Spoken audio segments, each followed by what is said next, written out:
So much has been said about Armored Core, from in-depth customization, engaging replayable gameplay, a shockingly good story, to brilliant level design and mission variety. Armored Core 6 seems like the whole package, a series of old, retrofitted and modernized in all the right ways and brought into the modern day. But I would argue one of the most brilliant aspects of Armored Core 6 doesn't even take place or become noticeable until you beat the game, and that is New Game Plus. For those who don't know, mild spoilers ahead, and I'll be using video throughout from some missions, some that take place in later routes. Yeah, Armored Core 6 has multiple endings. Initially, there are two main routes that you can choose to go down, the bad route and the good route. Duh. And I won't spoil what these routes do specifically, but when you go down these routes, well, you are met with a variety of choices, and different missions that you can perform and undertake depending upon what mission you decide to choose. Sometimes you'll be given a choice between one of two missions. Sometimes you'll undertake a mission and then be given a choice within that mission. And these alternate missions that you can undertake are not one-for-one copies of one another with a different enemy slap right on top of it. These missions are fundamentally different and unique, and sometimes even take place in different locations.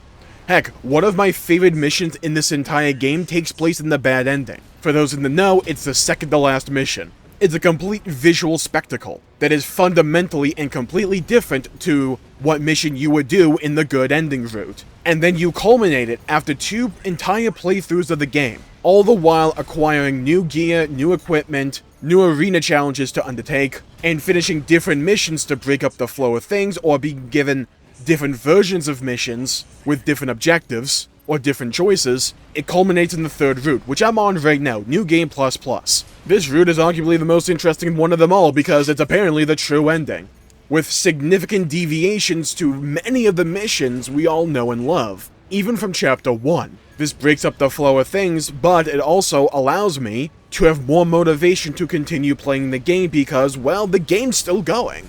I'm being given new missions. These missions are even harder than the ones before. They are throwing new enemies at me. They are giving me new weapons, apparently, after, like, Chapter 2 or something. They are bringing enemies that were in one specific optional location from one of the previous missions, and they made them a main enemy now. And when you come up against familiar challenges, you can completely ruffle stomp them if you've gotten better at the game, or utilize a different build to see how it works. One of my favorite things to do nowadays is go back to the bulkiest fight and just see how quickly I can kill him. Especially with things like the pile bunker with Basho arms, it's hilarious how quickly he can die with it. And just thinking about how much I struggled against Baltius on my first playthrough compared to now I can just like one-tap him whenever. Not only does my AC feel more improved and, well, better flat out because of the new accoutrement and equipment that I have for it, I feel better as a player as well. I've gotten faster, my reflexes are sharper, and I know more about the game's mechanics, and I can now min-max stats, cause,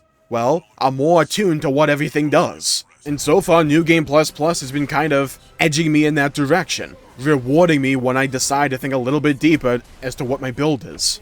And with the full scope of the story from the first 2 playthroughs, well, these characters have way more meaning to me than they did initially. Consequences matter, and, well, the choices that I make throughout the campaign to get this new route, I'm like, oh, that's interesting, the story can go this way. Like, they're still introducing new characters. It doesn't just feel like a prolonged excuse to exsanguinate more playtime from the player. No, they are taking what you are familiar with and putting it on its head. There's still plenty of replayable missions that you've played before, some with new twists and turns or new enemies and new encounters. But again, to break up the flow of things, you can utilize a different build, and then the gameplay there is completely different. And I'm extremely interested to see where the story goes from here for the finale of the game, for New Game Plus Plus. Like, I've just done Chapter 1 and a little bit of Chapter 2, and God, so much is already different. It's like every time I play this game, I unravel a little bit more and more of the true genius and beauty of this game. Like slowly untangling a ball of yarn. More and more becomes unraveled and more becomes revealed. And I think it goes to show, and I want to make an entire video later on about this concept and idea. FromSoft are just masters of the industry. My God, like they really are.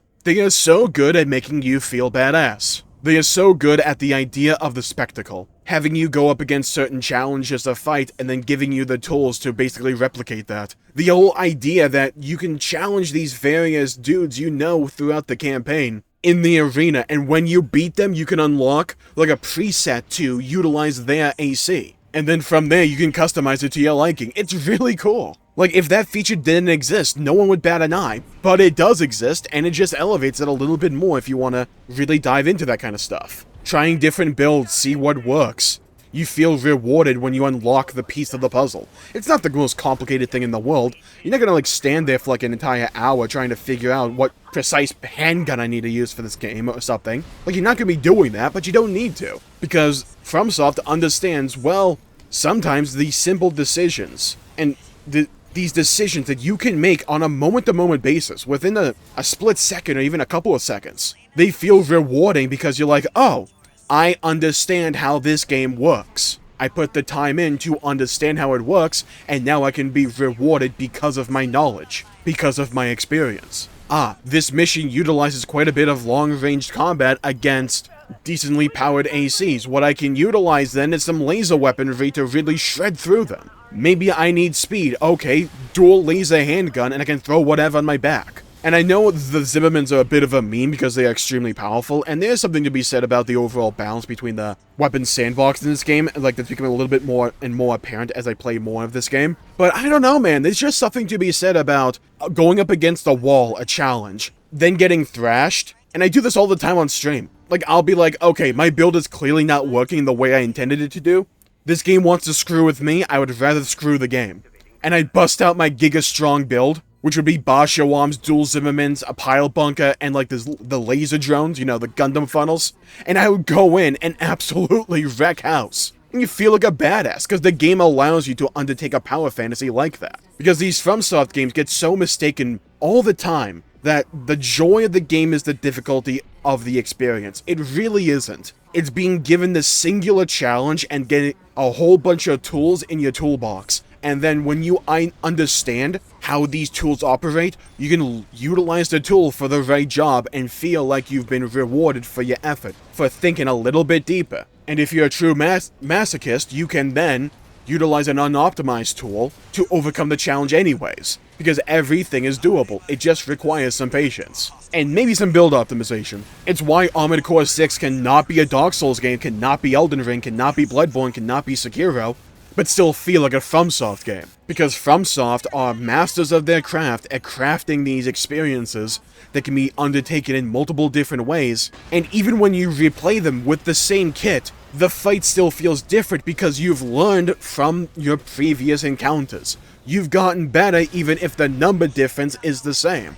Even if you start from zero all over again, you've learned the reflexes, you've learned the timings, you've learned the mechanics of the game, and how the tools and weapon sandbox operate and interplay with one another, that you have gotten better. You have progressed not only your AC, but yourself as well. It's rewarding and fulfilling, and that's one of the reasons that these games have become so popular within the last few years. Because it's not about the difficulty. Because I wouldn't say Armored Core 6 is a difficult game. There's some difficult encounters there. You can make the game extremely difficult depending upon your build, but it's not about the difficulty. It's about this perpetual climb, this like road of self-improvement, getting better, and doing things right.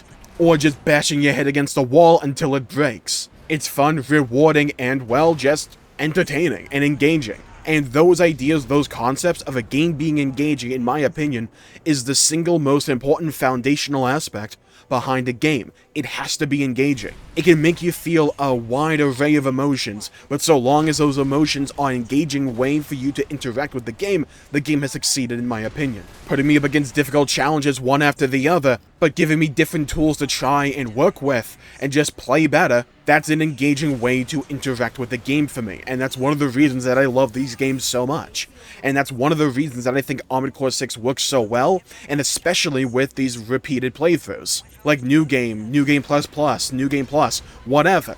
They work because the foundational aspects of a FromSoft game are so fun and rewarding and engaging that even when you're doing the same mission over again, you've gotten better at the game, so it's a different experience. You know what turns you can make, what corners you can cut, or what advantages to, well, take advantage of. It's a brilliantly crafted game in that regard. And New Game Plus and New Game Plus Plus take full advantage of these ideas, and because it's FromSoft, they're executed extremely well. So yeah, I think I'll call the video there for the day. Thank you all for tuning in.